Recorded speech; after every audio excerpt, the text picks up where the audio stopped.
Assalamualaikum warahmatullahi wabarakatuh. Baik, pada hari ini saya nak berkongsi kepada anda tentang macam mana kita nak menggunakan fungsi-fungsi Windows shortcut yang ada, terutamanya bagi mereka yang menggunakan sistem Windows. Dan perkara ini pentinglah untuk kita memudahkan urusan kita, terutama yang belajar secara online, yang bekerja secara online. Baik, fungsi yang pertama untuk kita belajar pada hari ini adalah macam mana kita nak screenshotkan kita punya screen. Jadi dia akan ada dua, sama ada kita nak screenshot secara keseluruhan skrin kita ataupun kita akan nak screenshot beberapa bahagian yang kita nak saja. Baik, mari kita lihat. Jadi yang pertama, screenshot macam mana kita nak screenshot secara keseluruhan. Mula-mula sekali kita akan tekan kepada control, iaitu CTRL, dan juga print screen. Kalau kita lihat, kita dah tekan control print screen macam biasa, dia tak ada apa-apa, betul? Tapi sebenarnya kalau kita pergi words, kan, kita pergi words, ni yang saya screenshot tadi, terpadam balik, ni pun kita padam balik. Okey, kalau kita tekan paste macam biasa, dia akan keluar balik apa yang kita screenshotkan tadi. Itu adalah screenshot yang pertama. Screenshot yang seterusnya adalah bahagian yang kita nak saja. Jadi macam mana untuk kita screenshot bahagian yang kita nak? Ialah kita tekan key Windows dekat kita punya keyboard tu, tekan Windows, Shift dan S secara serentak. Dia akan keluar macam ni lah. Dan anda boleh drag, dan saya nak screenshot marih ni saja. Kita drag and then kita release. Okey. Jadi kalau anda lihat, dia akan keluar dekat belah kanan ni. Dia keluar clipboard kita yang apa yang kita dah screenshot tadi. Macam biasa juga untuk kita paste, sama je. Kita boleh paste dekat kita punya words. Dan dia akan keluar gambar bulan yang kita screenshotkan tadi. Jadi fungsi ni tak semestinya anda boleh guna kepada Word sahaja. Contohnya anda buka WhatsApp web dan anda nak screenshot bahagian dalam komputer anda pun boleh menggunakan cara yang sama macam saya buat. Baik, yang seterusnya kita akan belajar pula macam mana kita nak lock kita punya laptop ataupun lock kita punya PC. Contohnya kalau kita nak keluar pergi makan, tapi kita tak nak tutup kita punya laptop, betul? So akan ada cara je lebih mudah dan lebih menjimatkan masa kita lah. Contohnya mudah, kita tekan Windows, gambar Windows kat keyboard kita ni, tekan Windows dan L. Orang panggil Windows lock lah, Windows L. Kan, dia akan secara automatically dia akan lock macam ni. Mudah bukan?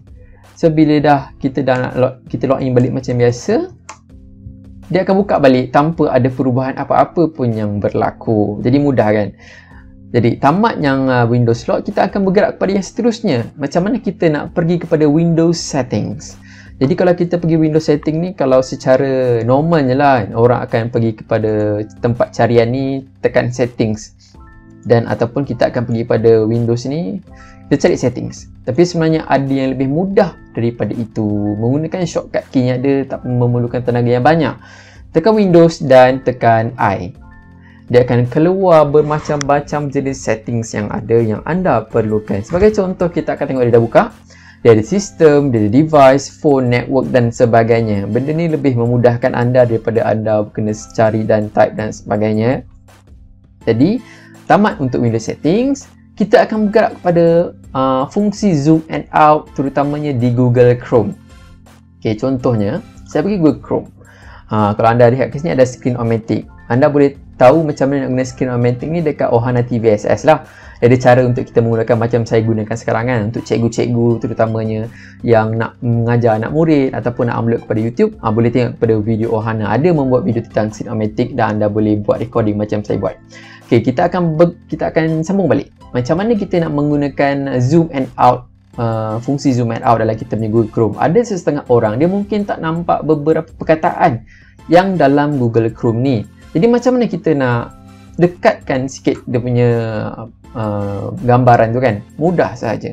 Kita tekan control dan kita gerakkan kita punya scroll dekat mouse. Contohnya dekat sini kan, kita nampak ni, bergerak-bergerak ni. Kalau kita gerak tanpa pegang control, dia akan turun bawah naik atas. Tapi kalau kita tekan control, CTRL tu, dia akan bergerak besar sikit. Macam ni, nampak? Okay. So itu lebih mudah lah berbanding. Ada satu cara, berbanding kita kena pergi sini dan kita kena zoom. Dia sebenarnya itu agak bagi saya macam lebih mudah kalau kita menggunakan tu kalau anda ada mouse. Saya rasa anda ada mouse. Kalau tak ada mouse, kita boleh menggunakan aplikasi yang dekat atas ni dan kita tekan zoom macam biasa.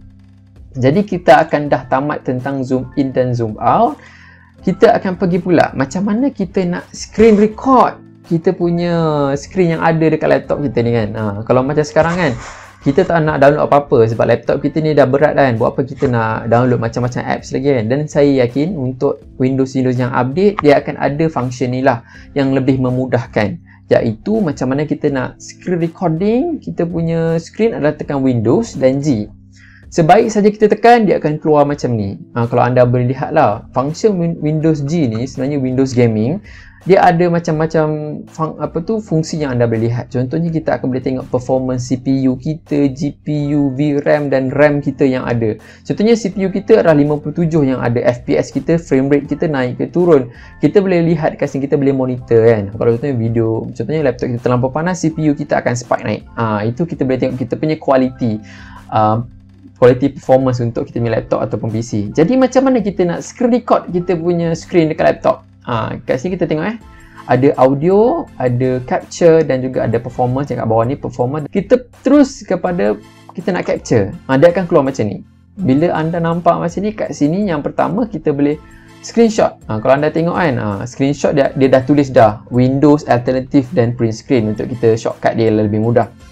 Dan kalau kita untuk screen record, kita boleh tekan screen record. Nampak tu Windows Alternative R.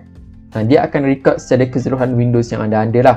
Tapi yang bagusnya kat sini, dia record dengan anda punya sounds komputer. Contohnya kalau anda pergi webinar dan webinar tu tak boleh nak record kan, anda boleh record sendiri tuan-tuan. Macam tu. Jadi tamat untuk kita, cara untuk kita record dan tengok CPU kita punya function tu.